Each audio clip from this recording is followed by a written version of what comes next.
Hi folks, welcome to your Gersnet Immediate Post-Match Reaction Pod, coming to you in association with Forest Precision Engineering. My name's Alec Anderson, and I am talking to you from the room next door to the one in which I've just watched Rangers' comfortable, delightful 3-1 victory over Hibs at Easter Road in this afternoon's SPFL Premiership match, a lunchtime kickoff through in Auld Reekie near Leith. And that's for the second weekend in a trot. Rangers gain points on Celtic. How sick is that? Ever since the moment Celtic officially tied up the title, Michael Beale having not been able to gain points on them in any league weekend since he arrived in November. He's managed to do it ever since the title's officially been wrapped up by Celtic, But the main thing is that we're getting some sort of momentum going into next season when we can start trying to get that title back to where it belongs, and that's definitely what happened today. It seemed like a hard task, a big ask. When you'll have heard Beale yourself on Sky there post-match talking as like some sort of general reporting to his field marshal about losses on the battlefield overnight. That we knew the bench today, the squad in general was going to be weak enough after the Friday presser in which Michael Beale told us that Connor Golson was out. He's currently leasing out the Auchenhowie moon boot. He's got that on just now. 10 weeks is going to be out for us. So Big Connor should be back just in time for us getting papped out the Champions League qualifiers. That was worrying enough. But then apparently Rabbit Matondo, he went in the warm-up today. Scott Wright, he was lost overnight, says the manager. What does that even mean? That's pretty sinister. It just speaks to the fact that we think there's some sort of disease going on within the Rangers medical department. And Glenn Kamara and Alfredo Morelos apparently also went yesterday after Beale had drawn up plans to have them in the side.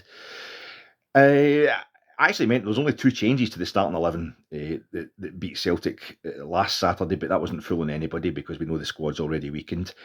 Yanis Hadji come in for Rabbi Matondo. Frankly, I think most of us thought that was an upgrade anyway. That wasn't a problem. But we were slightly concerned that young Leon King, was having to get drafted back into centre-half because of the absence of Goldson, especially when John Souttar has only started a handful of games, albeit he got that great goal last week. You're thinking, is this going to be a bit too much? Especially if Hibs at Easter Road, you'd expect them to come at us. They've always got it in for us when we go through there, but not a bit of it. John Souttar, absolutely outstanding. He was man of the match today. Leon King had a kind of shaky moment early on in the game, get kind of caught in possession, got away with it, got the free kick, but then he came on to a cracking game as well, getting coached by John Souttar. Fantastic performance. I think that the question marks remain over young Robbie McCrory. He eventually, he broke his duck today. He broke his cherry, lost his whatever you call it. He conceded a goal. Let's just speak English, Alec. He conceded a goal, but by the time he did, we were like 3.5 minutes into injury time, already 3-0 up, and Michael Beale at this stage had brought on the 25 different under 15s.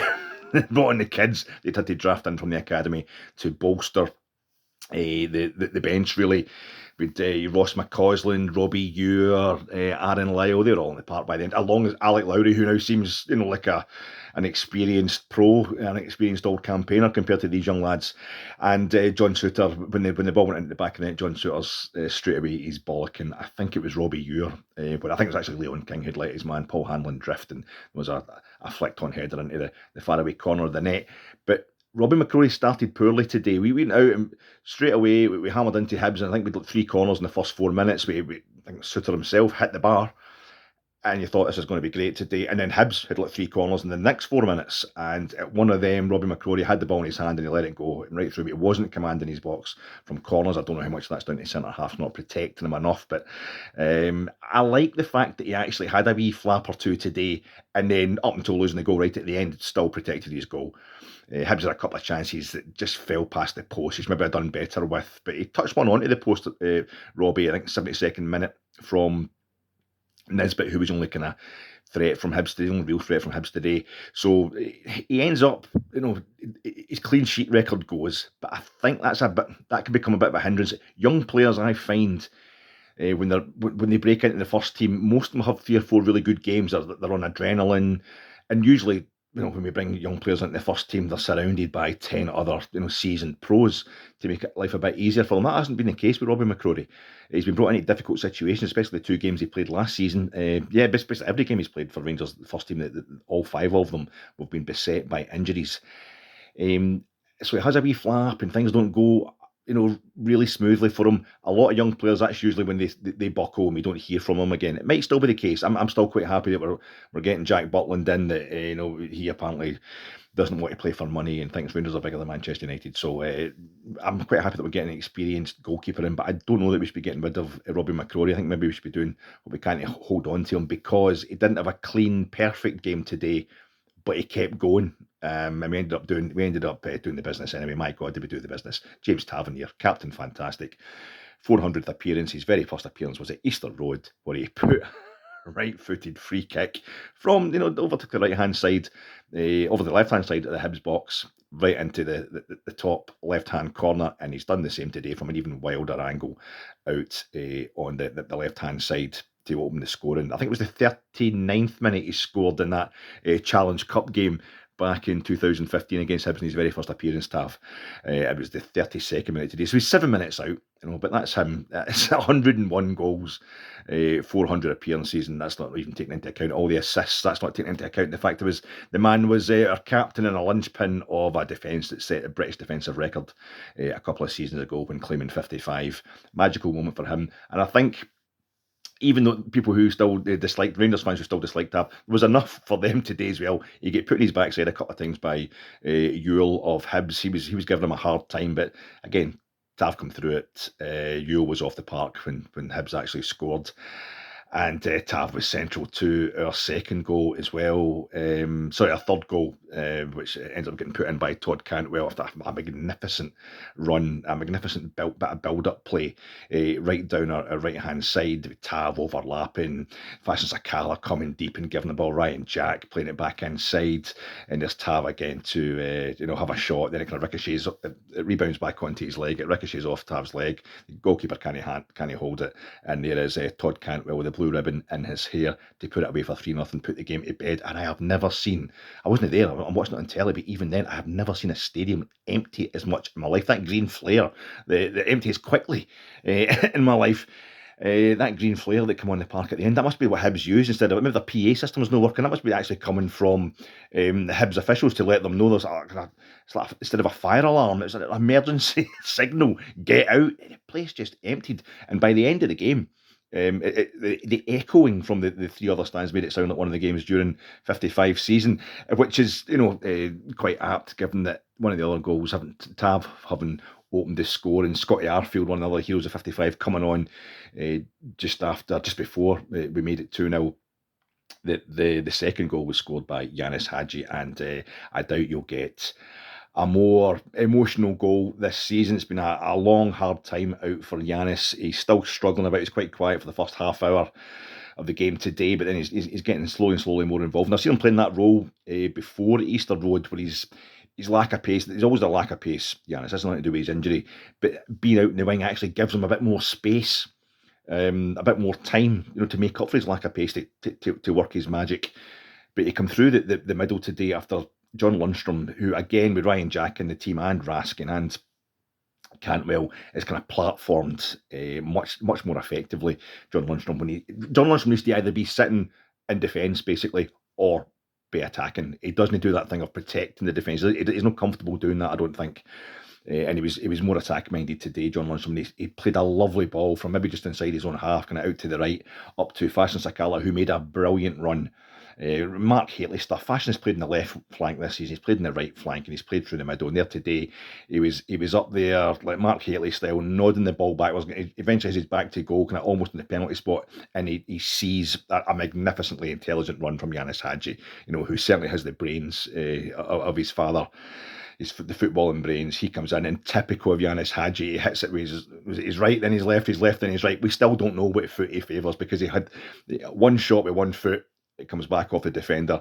I don't know if he was actually appealing. I think he's trying to appeal for a handball. He puts his arm up, Yanis, but as the ball comes back to him, again, because he's so skillful, he's able to appeal for a penalty and also slot the ball into the back of the net with his other foot, and he's instantly in tears. He's down on his knees at the Rangers end, and it was just a really emotional moment and a great moment. None of us could grudge him that. It was really lovely to see. There was still, at that point, what was it? I think 55th minute, 55. I'm all about the coincidences today. One of the heroes of 55 makes it 2-0 in 55th minute, and there's still, I say, plenty of time to go. You're kind of worried that Hibs, who like a good draw with us, apparently I think it's 18 years or 16 years or something, with 17 now since Hibs actually beat us at Easter Road in the league. But they do like to have a kind of pain in the neck draw with us Hibs, and that's the only time they took points off us this season. We won't see them again this season. That's 4 games, 3 wins, and the only draw was because of a John Lundstrom red card that was later rescinded. But that involved a late equaliser for them back at the early part of the season. So they could come back into it, especially as I say, with Robbie McCrory not being 100% confident in goals. Not a bit of it. We got that third goal, as I say, by the time Hibs did actually score, John Souttar has gotten out. I think it was Robbie Ewell that was getting it for not picking up his man, but really I think it was Leon King to blame for not picking up his man. But that just showed the kind of passion was there, the will to win is there, and this team. I think when we do this kind of midfield diamond, if it is a diamond, it certainly involves having Jack Lundstrom and Raskin, at least are starting the game together, and Cantwell in this kind of really advanced role that could be the point of a diamond, or almost like he's playing kind of centre forward at times. I think with that and with those players, that formation, those 4 players, we can basically do anything. It gives us a strength in the middle that lets other players have their wee mistakes or whatever, not have to be at their best. We can do the business. I think it might be the way ahead, but apart from anything else, Michael Beale just looks like he's really flexible. But this is something we already know. What's that? 22 wins in 27 games or something. I think they mentioned the stat on the television today. He's doing fantastically well. He's got the Celtic monkey off his back. All too late to win us anything this season, to get any prizes. But considering this is what he can do with a squad that is down to the bare bones, announcements are going to be made after this game about who is actually leaving. And we know that we're going to have a few players coming in, plenty to talk about that already. I'm really confident that if he can do that with the kind of thinness of squad that he has just now, Michael Beale's going to take us to the next level next season when he gets in the players that he needs. And apart from anything else, we're just going to be great to watch, because that was really entertaining today. And anybody who was watching the preview pod on Friday night will think that I can't subtract 48 from 88, because there's a massive league table on the pod right next to my big fat head, but I can't see that league table. I can't see the graphics when I'm actually on the pod. Honestly, I can't. Shut up, stop saying that. So now it's a nice clean, I can tell you it is 40 points. It's a nice clean 40 points between us and Hibs. There's only 2 more league games to go. We've got Hearts on Wednesday night to protect an unbeaten home league record, which is an unbeaten home domestic record, which would be really nice to do. It's a token gesture, a token achievement, but I don't know, it'd be a nice thing for us to do that. It must be the first time in quite a while, and that was a lovely day today, so well done to all the players. Guys, I've talked far too much, especially when you're going to see my fat face on the main pod again tonight. I'll be hosting for the first time the Sunday pod, so please be gentle with me. But luckily, I'll be joined by 2 absolute gentlemen, 2 very staunch gents. Mr. Douglas Kinnear, the Copeland Front loyalist, to our very own Fabrizio Romano. He'll be giving us all the transfer information, and Mr. Stuart Weir, who will just give you all the information you need about anything, because he's some man, and I'm really looking forward to that. We'll get into this game and the season in general in a bit more depth at 9:30 tonight on a YouTube channel, the main Gersnet Sunday night pod. Please join us for that, and enjoy the rest of your day after a lovely wee win. Thanks, folks.